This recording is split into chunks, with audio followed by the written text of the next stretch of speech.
Kia ora and welcome to the Niggly Niche Cast. I'm the Diggly Doodah Doc, otherwise known as the Papatai Panther, and we are here to talk Blackcaps World Cup cricket after their extravagant defeat at the hands of England. I'm here with the wobbly, wiggly, whimsical wildcard, and he's going to offer a couple of Blackcaps thoughts and opinions. To support the Niche Cache and the Niche Cast, you can sign up on Patreon. That's the best way to support the Niche Cache. It's a direct VIP relationship, which is a beautiful thing today. Or you can just like, subscribe, rate, review, however you want to show your good vibes, show your love and appreciation to the Niche Cache and the Niche Cast.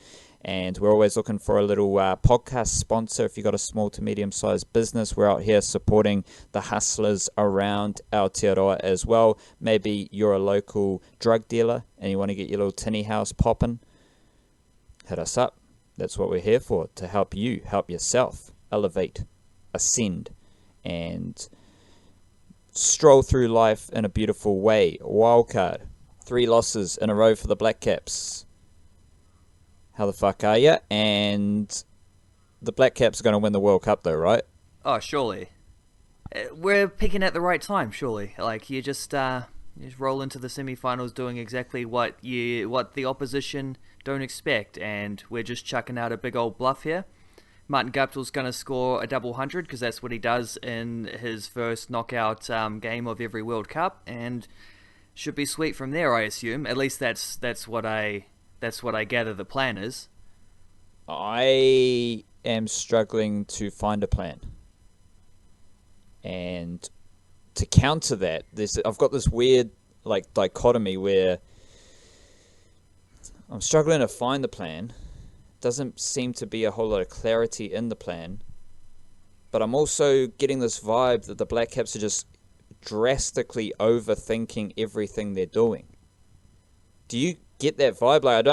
I've got a few specific examples, most notably Mitchell Santner opening the bowling, left arm spinner, with the whole strategy being spin the ball away from the right-handed opening batsman. Great idea, a little bit funky, a little bit new. So what does Mitchell Santner do? He bowls in-swinging arm balls. So you have been chosen to open the bowling because you're a left arm spinner, and you bowl an extravagant amount of deliveries. That's the word of the day today, extravagant. You bowl an extravagant amount of deliveries in that first over that were not left-arm spinning deliveries. It's like, what are we doing here? What's the whole point of this? Well, and also the fact that he opened the bowling and only bowled that one over. And, his first ball of the innings beat the bat, went for byes, but at least it was, a threatening kind of delivery. So, give him a second over, maybe? I don't know. This just falls back into the old overthinking thing, though, doesn't it? He didn't get a wicket straight up, and maybe that was the plan, is just to try get someone for a golden duck, because Johnny Bairstow's had a couple, and old Roy nearly got one here, so maybe that was the extent of that idea. But I would have thought you'd give him at least a couple there, and I didn't understand the arm ball thing at all, because if you're just going to bowl flat and angled in towards the pads, then just bowl Kane Williamson, so you're not wasting your middle over spinning options there, seeing as you only picked one spinner in this one. And then the other thing, I think even more than that, because that sort of made sense. I understand, Imran Tahir opened the bowling in the first game of the tournament and got Bairstow, I think it was Bairstow, out real early. Lovely. That's a clever plan. It's had worked before, so let's give him what he doesn't want to see. But only to give him one over was confusing, but only to give him one over within the context of, I think we used 4 different bowlers in the first 7 overs of that innings. It just looked like we were just trying everything at once. And I guess that is the vibe of a team that isn't massively confident at the moment, and isn't massively either trusting the plans and processes they've got them to this point, or perhaps don't currently have plans or processes deep enough to maintain at this point of a tournament like this. Yeah, it just seems like that, It just seems like that overthinking thing. I see it too. It's just not it's just a sign of a team that is low on confidence, and low on, assurances that what they're doing is going to work. So they're just trying a little bit of everything rather than trusting in themselves and giving bowlers a chance to get into a nice spell. And yeah, it didn't work exactly well against England because they got a massive opening partnership out of all this. I've actually got another theory. So that theory about the Black Caps overthinking comes in direct contrast to what we've known about the Black Caps under the previous captaincy of Brendan McCullum, because everything about Brendan McCullum was not overthinking it. It was very clear, simple instructions. Have fun. Play cricket with a smile on your face. Play like you do with your mates, because that has got you to this point, and we've selected you because of what you do elsewhere, and that's what we want you to do here. And it just everything seemed clear, concise, and aligned, moving in a successful direction. And then you have what we have now, where it's a bit more passive, safe, reserved, and timid. A bit. I won't say scared, but yeah, timid. A bit, more stereotypical Kiwi in a sense, where we're a bit shy. We don't have a whole lot of confidence, which I think is present in this Kiwis team, Black Caps team as well. But I've also got another theory here, Wildcard, and it's one that plays into the grand scheme of things here, where the Black Caps are in the semi-finals. There's no real logical situation where Pakistan can come into the semi-finals. It's a possibility, but a pretty ridiculous possibility. So the Black Caps are essentially in the semi-final, and they're 2 games away from winning the World Cup, which, who's to say that in the semi-final and final that players who have been drastically out of form don't just miraculously find form, and wow, cowabunga, the Black Caps have won the World Cup. Still a huge possibility there. And from that, it also kind of felt, I couldn't write about this in the debrief I just did, but it just also felt like the Black Caps were maybe looking beyond this game. And not from a mistake standpoint, but from a planning standpoint. Planning and preparation obviously don't go hand in hand with Black Caps, which makes it weird that perhaps in this game they did a few things they are the people who are going to do all the mathematical equations, and maybe, Lockie Ferguson's injured, but maybe if it's a World Cup semi-final, Lockie Ferguson plays.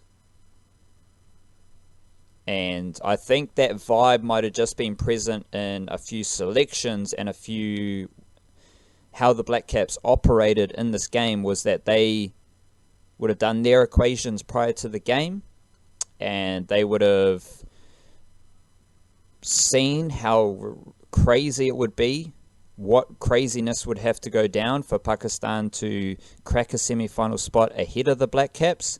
And there's just a part of me that wants to give the Black Caps the benefit of the doubt here, and by saying that they may have made a few decisions with the semi-finals in mind. Can you see a realm in which that is possible? Or is that ludicrous? Like, how are you feeling about that idea? Not only do I think it's possible, I think it's beyond a doubt. The example that you mentioned is all the evidence that you need. Lockie Ferguson, 100% convinced, would have played if this were a important game. They basically even said that. They said it without saying it in the way they hinted, we just got a little minor thing here, we're not gonna push him, we're not gonna risk him, sort of thing. That was definitely the inference that you got from them. And this wasn't an injury we heard about up until pretty much the morning of the game, England time. So it's not like this was something that we were nursing and going on for a while and really wondering about. This was something that they kept under wraps, and then just on the day of the game, you know what? Maybe not. So I think that's... In fact, I'd even suggest that you could take that back to the previous game as well and say which one was that? The Pakistan game, where they made a couple changes finally. I mean, I don't think they made those changes for the sake of making changes, because otherwise it would have happened a while ago. I think they made those changes, bringing in, giving Sodhi a game, giving Henry Nicholls the opportunity to open. I think those were changes partly in response to a pretty poor effort in a couple areas against Australia, but also in the whole, like, I guess just with that eye on the semi-finals. You know, they definitely have been thinking about this. They've definitely been looking forward. And I heard, fell asleep with the radio on again during the second innings, as I want to do.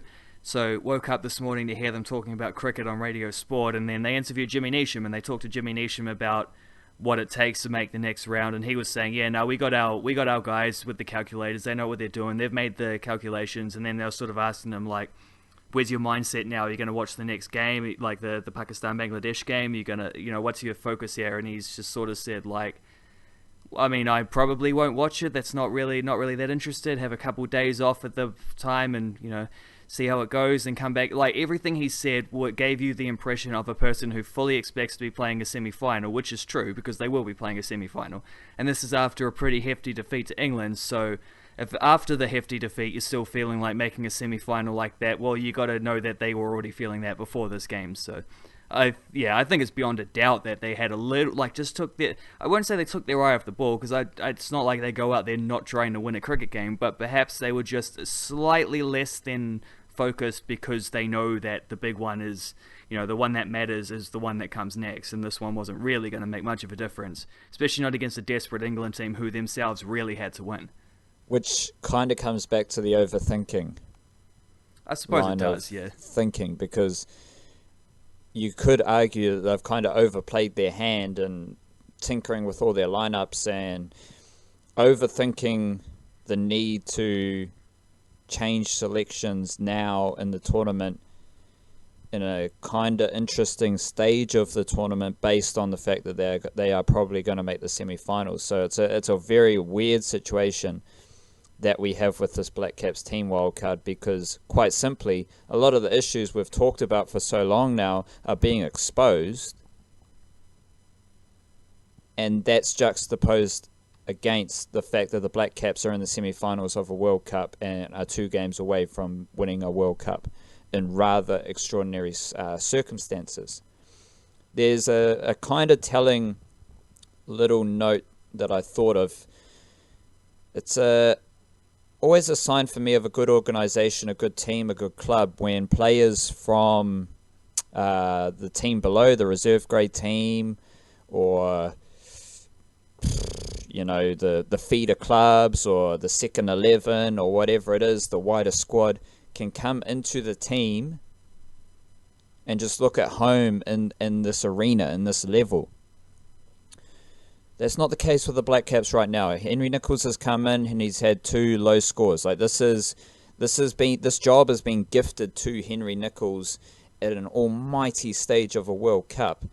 Henry Nicholls has an opportunity to be a Kiwi cricketing hero, like many of these other Blackcaps do. He's opening the innings. Colin Munro couldn't take his opportunities. Everything fell in favour of Henry Nicholls, and Henry Nicholls has had 2 low scores back to back.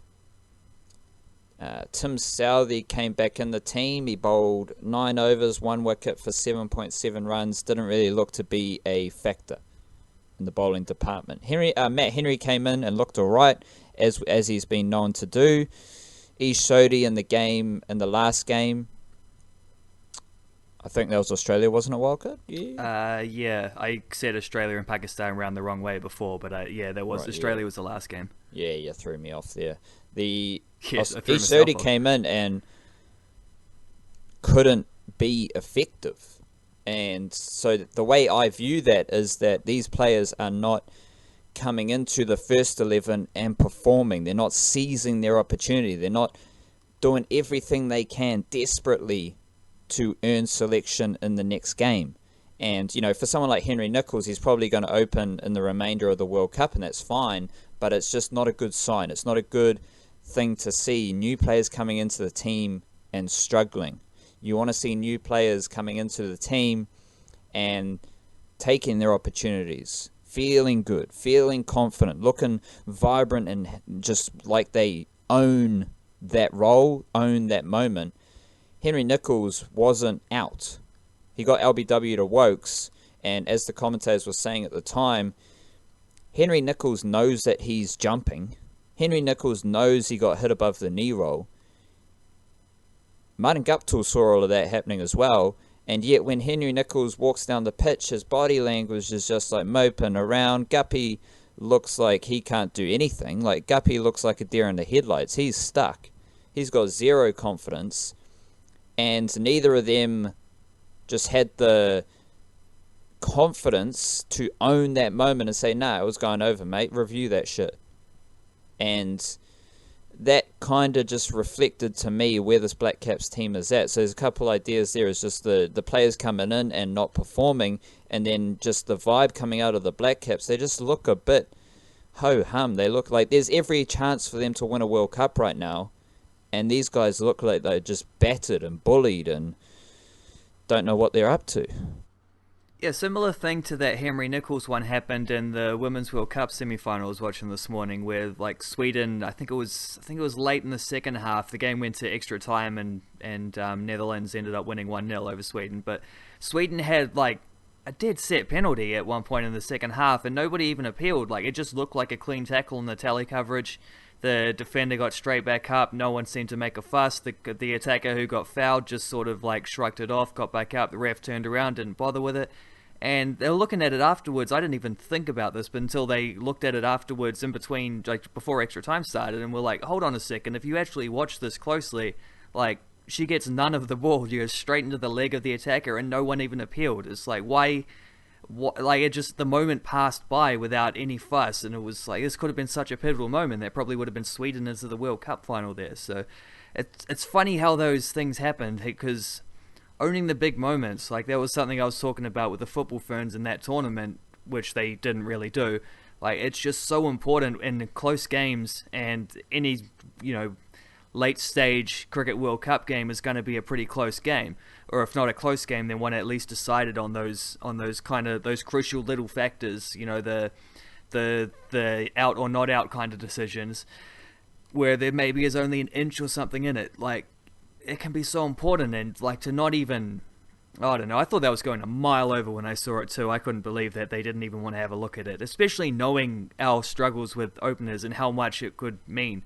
I'm going to play a little bit of devil's advocate with that idea though, because Henry Nicholls, bad decision, should have appealed it, okay.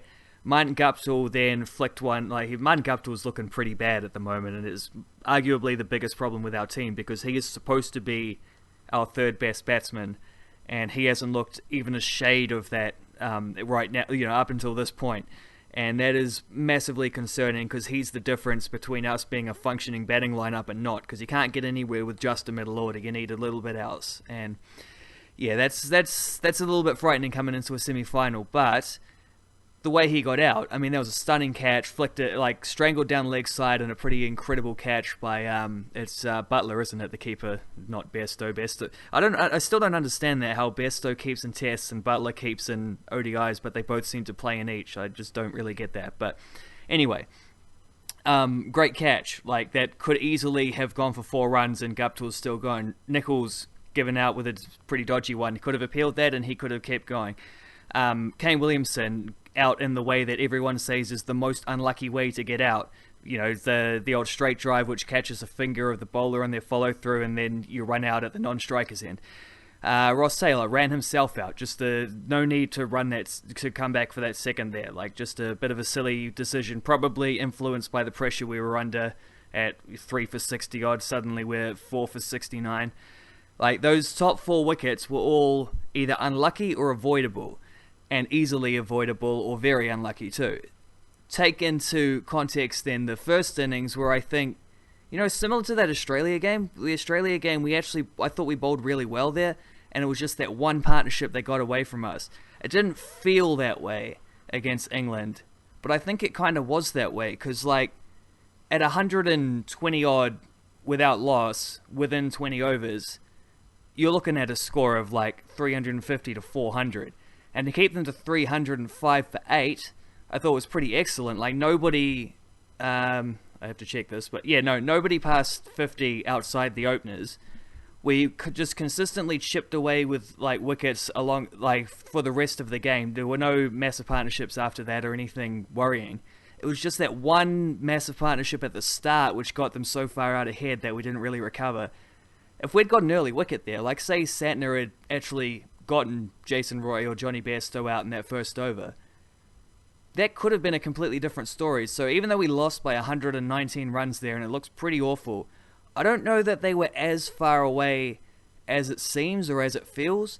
And I thought it was similar against Australia because, like, again, they're what, 5 for 90 odd. Like, we were one wicket away from just that one partnership that took them past us.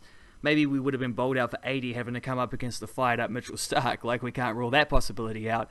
And this is why a lot of this bad luck and these bad decisions are coming along, is because players are playing without confidence and without, their trust in their partners and trust in themselves and these kind of things.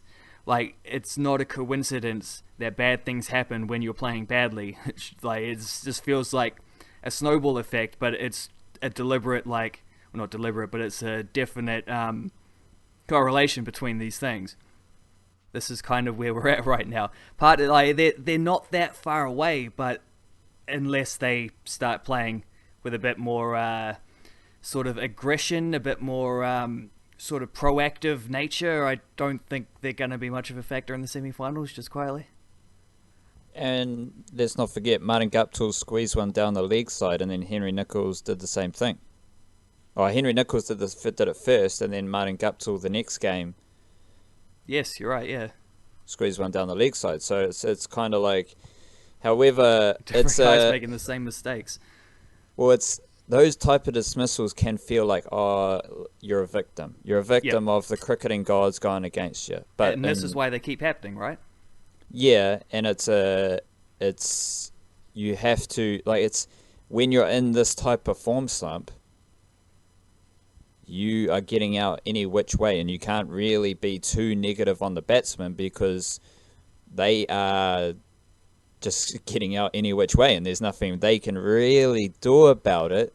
But this is what we said about Guptill stepping on his stumps the other game as well, eh? Exactly. Guptill's the perfect candidate. He's found out he played on one game as well. Guptill's had the worst luck of this World Cup, but it's also that thing about you make your own luck. We would hope Martin Guptill is good enough to knuckle down and not play those rash shots, not slash at deliveries that maybe he shouldn't slash at, but he is slashing at them because his eyes light up and he wants to feel bad on ball. He wants runs because he hasn't scored runs. And then it's a case of, what do you do? What do you do? But it does feel like you can go down the victim mindset, which is never good, whether it's sport or life, or you can take responsibility. And right now it just feels like these guys aren't quite good enough. And as you said, that's going to probably be a factor in the semi-final stage because there's no loose bowling that you can get a hold of to get your confidence up. I think that's the difference when you're playing against good teams and bad teams. Like earlier in the World Cup, you're coming up against a Sri Lanka bowling attack who are just starting the World Cup themselves, and yeah, you might not be in such great form, but then you get 3 good balls and a bad ball, and you can hit the bad ball, and then suddenly you're like, right, I'm in here, I just middled one, I just saw off a couple of good deliveries, my eyes in, I'm feeling good, and things flow from there. Whereas when you come up against the better teams, you're getting 5 good balls, and then you get a delivery that looks appealing, and because you're so low on confidence, because you're in a form slump, you think, I need to take this opportunity because the bowler's doing a great job tying me down. They're not giving me anything, so I need to take this opportunity. And then you make a mistake. And it's just like a never-ending cycle that hopefully ends today, right now, for the semi-final.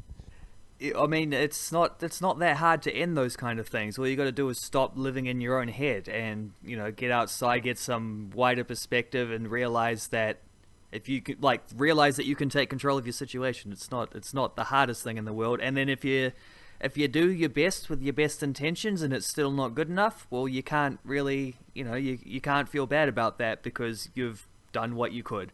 But if you play within yourself, if you make dumb mistakes, if you let yourself be ground down by the mental side of these things, well, you're going to keep making dumb mistakes and you're going to feel regret over this in a couple weeks' time when you're sitting on the beach reflecting about what a terrible World Cup you had, sort of thing. What I will say though about that terrible World Cup, and the Blackcaps have been such a weird, such a weird experience for following this Blackcaps World Cup, because it's been so many, for a team that just strikes you as very middling and relatively play it safe kind of attitude here. They've had so many highs and lows here. They've been hitting the extremes in a way which they really shouldn't, and it evens out in the same place. It evens out in exactly where we thought the Blackcaps would be before this World Cup, which is maybe 5th, maybe 4th, around that range, pushing for that last semi-final spot. Not really a contender to win it, maybe a dark horse, but not certainly no one's favourite, and perhaps not even making the semi-finals at all. But what do you know? This is exactly where they are right now, coming into the semi-finals. They've scraped into 4th. And it's that old net run rate, mate, that's helped us out here. Because if we went by head-to-head, obviously, then I think if Pakistan win against Bangladesh, then, they beat us. So head-to-head, and they would have taken it. It's just a little bit of convenience there. But, everyone knew the fate of it coming in. We also knew coming in that New Zealand had their three best matchups. I won't say the 3 worst teams, but their 3 best matchups in the first 3 games, so they always were going to get off to a hot start. We knew they had probably their 3 toughest games. Well, I mean, their toughest game was the India game, which got rained off, but that's another bit of luck here, because if you take that rained off game out of it, they're not making the World Cup semi-finals. They've shown nothing against Australia, against Pakistan, against England, shown nothing in those 3 games to suggest that they could have beaten India. So that rained off game is pretty much the difference between making the semi-finals or not, which is, again, just a massive slice of luck. So we look at all the bad slices of luck they've had. Well, the biggest one is the only reason they're in the semi-finals. And they've got players in great form. Bolt and Ferguson have had very good World Cups. You've got Williamson scored a couple hundreds. Taylor's not got a massive score, but he's at least holding down the middle order there. But you've also had some guys with just absolutely terrible World Cups.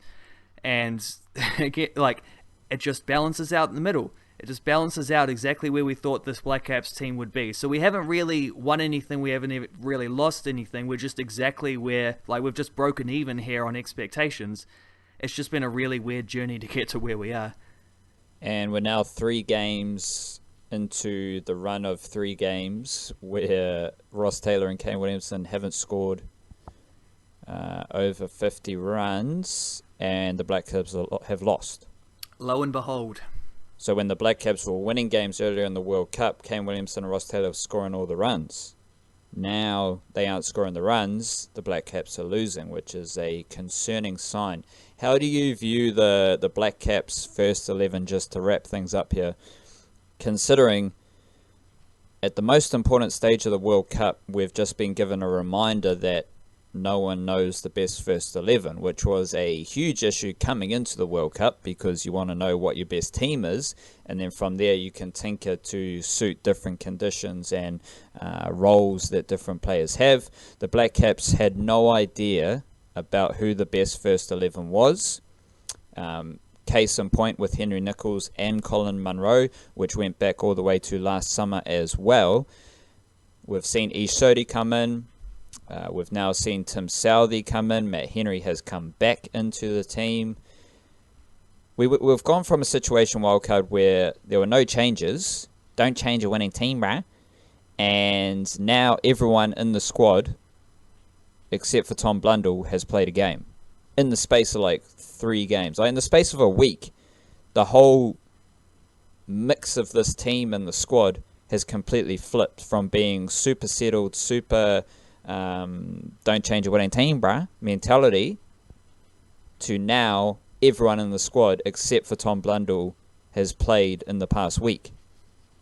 So how do you view the first 11 moving forward? It's hard to see Tim Southee in there. It's hard to see Matt Henry in there. But then again, it's hard to select Ish Sodhi for a semi-final when he's only bowled 6 overs in this World Cup. Are you going to stick with Henry Nicholls? Colin de Grandhomme hasn't done anything of note. He's now... Well, that's the thing. The semi-final and final, everyone's got a chance to be a hero and rectify their own little situation. But as of right now, Colin de Grandhomme has fulfilled his prophecy as Mr. Unreliable. So I'm just curious as to how you see the makeup of the first 11 at the moment on the same day, reacting after that England game, which will probably may change as we move forward closer to the semi-final. But as of right now, how are you looking at this first 11 conundrum? I mean, fair call about Eve Sodi only having bowled 6 overs. Can you trust him to chuck him into a World Cup semi-final? Counterpoint of that is perhaps he's just, because he has only bowled 6 overs, perhaps he's avoided a little bit of this kind of psychic damage that seems to be setting in with some of these other guys. Like maybe he's just a bit of a fresh slate that can help. Tom Blunder would be even more so, considering that the real problem here, like again, the bowling against the last 2 games, the bowling against Australia and the bowling against England, one big partnership took us out of those 2 games. We were 1 wicket away from real. Like it's hard to say that in the England game because the first wicket partnership, it could have been so different. Everything that followed if we got an early wicket there instead. But still, like ultimately, hindsight, looking back at that scorecard, there was only one big partnership that took it out of it. So I don't think we need to change a whole lot in the bowling side of things, other than just that extra wicket take, like that one extra wicket taken option. So I think Sodi probably, I mean, up to me, yeah, I'm starting him. Whether I think the Blackcaps are considering it, I think they are. I think they would be considering that. It's just a matter of who do you drop. Like, do you take Kasima out? I don't think Tim Southee can play after what he served up in this last game. Just like consider the contrast between him bowling in this game versus him bowling against England 4 years ago is enormous. And unfortunately, Southee just looked short of cricket, and he didn't look like his pace was way down. He was bowling 130, 131, 132 again, and we know the Stu's at his best when he's hitting 140, and it was a bit of a slow wicket. Like it was kind of deceptively slow. I think a lot of those other England batsmen had trouble getting in after the way that the openers started, because they sort of gave the impression that this is just easy, like run fast kind of pitch, which it wasn't quite. It was better than all those pitches at the start of the tournament, and I think it's probably like it's a bit of a trend recently as well in this World Cup that teams who are batting first aren't putting up huge totals, but the teams coming after them are having a lot of trouble chasing down these totals. Like a lot of these teams have been able to defend what coming into the World Cup maybe wouldn't have been thought as like top-notch totals. So again, it's a bit of a concern, but it's also another reason to have an extra spinner.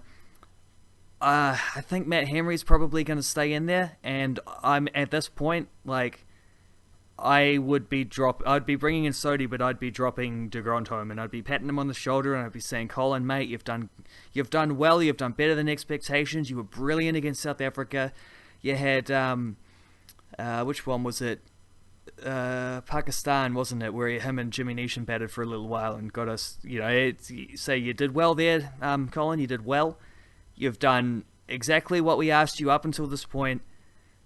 But we are going to go with a different option in the semi-final because Jimmy Neesham has outperformed you to this point. Jimmy Neesham's not been great, I don't think, because it's hard to say that when the bulk of his wickets came in one game, and I think that was the Afghanistan game. So when the bulk of his runs came in one game as well, and it was not out and whatever. He's got a lot of nice little starts, but even against England again, nice little start, got in a bit of a partnership with Tom Latham. Shout out to Tom Latham finally scoring some runs. Up until this point, his top score was 14. Past 50 here, so nice for him. Hopefully that's a sign of better things to come, but well, it sure bloody needs to be. And yeah, so I'm saying Jimmy Neesham, if you can fulfill the role of all-rounder, then I want a strike bowler in there instead of a second all-rounder.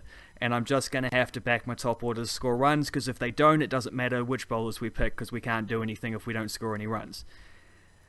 Which is where I come into this one other cheeky thing, because I think the only other thing I'd change here is looking at the openers. Whoever we pick there is going to struggle. But I'm very tempted to squeeze Latham up there and just swap him for Nicholls. Have Nicholls at 5, Latham opening, specifically because, he's a left-handed test match opener. And I'm absolutely terrified about the fact that we're probably going to be facing new ball Mitchell Starc in the semi-final. I think if you can just wear through his first spell without too much damage and just say, Latham, you are the best defensive opening candidate that we have. I know you haven't been practicing this. I know this is on the fly, not ideal, all of these things, but I think this is the best option of a bad set of options here. There we have it, Coach Wildcard. Mate, to be honest, this is probably the most telling point of this podcast, if I can say so myself. I think you could do as good a job as Gary Stead's doing right now. I think anyone could. I literally think Gary Stead is... And it's not hating on Gary Stead, because let's not forget the whole shambles. One of the shambolic elements of the preparation to this World Cup was Mike Hesson stepping down, effectively throwing Gary Stead in the deep end where he had to figure things out. He had one summer to prepare for a World Cup. And I just think Gary Stead's just a bit of a nothing coach at this stage. So he's not inspiring his troops to... It's a bit like Stephen Kearney wildcard, if I can draw a comparison to the Warriors. Neither coach is inspiring their troops to perform at a higher level. And that is concerning for a coach. Stephen Kearney can't get the Warriors to perform at a level beyond where they're at right now. He just can't do it for whatever reason. And Gary Stead, he can't get players in form. He can't get guys stepping up. He's done a good job with Lockie Ferguson. He's done a pretty good job with Jimmy Neesham. Jimmy Neesham had a nice knock in one of the losses. Just like Stephen Kearney has done a good job with Patrick Herbert, or a good job with Isaiah Papali'i or Jas Tavanga. He's done good jobs with different players in isolation, but neither coach can get their team hitting a next level. And with the wider context and information scenario around Gary Stead at this stage, I just think I'm just not convinced Gary Stead's doing a whole lot, which is a pretty dramatic thing to say, but maybe in a couple of years' time, that whole situation changes. And then that flows into the captaincy situation, because as we had with Brendan McCullum and Mike Hesson, they were, buddies. They got along with each other. They understood each other. They understood the vibe, the atmosphere they were trying to create. And so Gary Stead is maybe Gary Stead is a bit too much like Kane Williamson, in the sense that they are both, quieter dudes. They seem a bit more reserved. They seem a bit more, not methodical, but just less free. And it's just a very weird mix that isn't manifesting in anything overly great at this stage. Yeah, I think you just smacked the nail right in the head there with the comparison between coach and captain. I just don't know that... It's not that either of them are bad. Kane Williamson, I think, actually is a very good captain. It's just that he doesn't have the same instinct as Brendan McCullum to just go for the kill. And that's fine, because Kane Williamson is just being himself. In his own way, he's following Brendan McCullum's main advice, which is be yourself, play a natural game sort of thing. But with that, you want a coach who, if you want two guys who can be yin and yang, really. You want to be able to match it up into a nice round circle there. There's no jagged edges. You want a coach who, okay, so we've got a captain who is the epitome of head down, do your job to an extremely high level, just take care of business type thing, nice and steady. You then want a coach who can be that sort of raucous, fire up the lads type guy, and to make the tough decision, just to be that voice, just to get that extra. If two guys are just the same, then they're going to continue to make the same kinds of decisions, aren't they? Just to have that variety of opinion in the dressing room there, and I don't know, maybe someone like Craig McMillan can pipe up with a few of those ideas, but. He's leaving after the World Cup, so I'm not sure that's happening either. Well, I mean, we would have seen it by now if it was going to. So, yeah, I'm a little concerned by that. I also think the point about the small amount of time that that Stead had relative in terms of how long he's had with this team coming into a World Cup, how soon, how close to the World Cup it was really when Mike Hesson left the post. I think that's undercover the biggest aspect of this whole thing. I think that's an enormous factor in everything that's going on that just hasn't been talked about much. Certainly not in our old mates' mainstream Kiwi sports media sort of thing. It's just not an angle that we're hearing about, and I think it's enormous. I think it's huge. Stead, this is the same thing that the football ferns had at their World Cup, where Tom Samani had 1 year to oversee a 4-year World Cup cycle. you can't do it. Maybe if you're Australia or India, you can do it because you've got the standard of players and you've got that elite sort of status already. You're building from the top down, so yeah, okay, maybe you can there. But a team like New Zealand who's trying to compete with those teams, we just don't have that option. Like, it's just not going to work, and that is unfortunately the situation they're in right now. And we're seeing things like Stead not knowing exactly how to manage his selections over a tournament. We're seeing things like Kane Williamson instead just maybe playing it a little too safe at times where they need to be more aggressive, and these kind of things just aren't helping the Black Caps. They're helping them do fine in terms of hitting their expectations and getting to where we thought they would be before the tournament, but they're not going to help them go above and beyond those expectations, which, okay, like, worst case scenario is that we lose a semi-final at this point. Worst case, feasible scenario, which is as good, if not better, than we thought they would do. So it's not like we've lost anything here, like, overall, but yeah, there's just a few of these little things that aren't helping them go better, really. All I was thinking when you're rolling through those notes was there's a fairly large difference between being a captain and being a super leader, or a coach and having a supreme leadership group in your team or organization. Like, if we're going to be truly critical, Kane Williamson doesn't feel like he's a Brendan McCullum type of leader, in the sense that he leads his men into battle. He seems like a good cricket captain, but he's no Virat Kohli, that's for sure. Well, this is also a senior player aspect, though, isn't it? Because it isn't just the captain who would be leading the fellas out there. Like, Martin Guptill could be belting runs and making everyone else feel so much better about themselves, and he's not. Ross Taylor, we know, is a bit more of a reserved character anyway. Martin Guptill isn't exactly a raucous fella personality-wise himself either. Like, Tim Southey, Trent Bolt, pretty easygoing fellas. Like, there just isn't a person in this entire squad who really is that kind of character, is there? Exactly, and that's there may just be a bit of a inspiring leadership void in that Black Caps team, but we'll probably we'll check to see when the next game, when the semi-final will be. I don't think it will be for a while, so we've got plenty of time.